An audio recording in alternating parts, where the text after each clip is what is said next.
So let me give you some examples of critiques of Old Testament history from probably the world's most famous atheist, a fellow Brit called Richard Dawkins. And he says, for example, that the depiction of Abraham having camels in the Old Testament is an anachronism. It's a historical mistake. Because camels were not domesticated and used in that way in Israel until around the time of the supposed kingdoms of David and Solomon. But he seems to base that information on an archaeological report that was talking about the use of domesticated camels at one archaeological site, a mining site in Israel.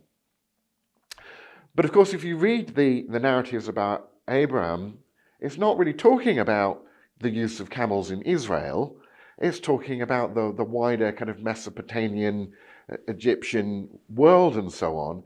And numerous scholars who know about the evidence from those cultures have said that this idea that camels in the Bible are anachronistic is just wrong, and that there is archaeological and inscriptional evidence for use of the camel, at least the Bactrian camel, in those cultures from well before the time of Abraham and the patriarchs and so on. And so this is just a sort of misunderstanding of what the evidence is telling us.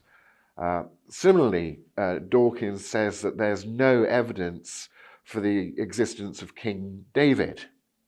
He just doesn't seem to know that we have a number of inscriptions on artifacts that are generally recognized in the academic community to talk about the house of David and to show that there was a real historical David.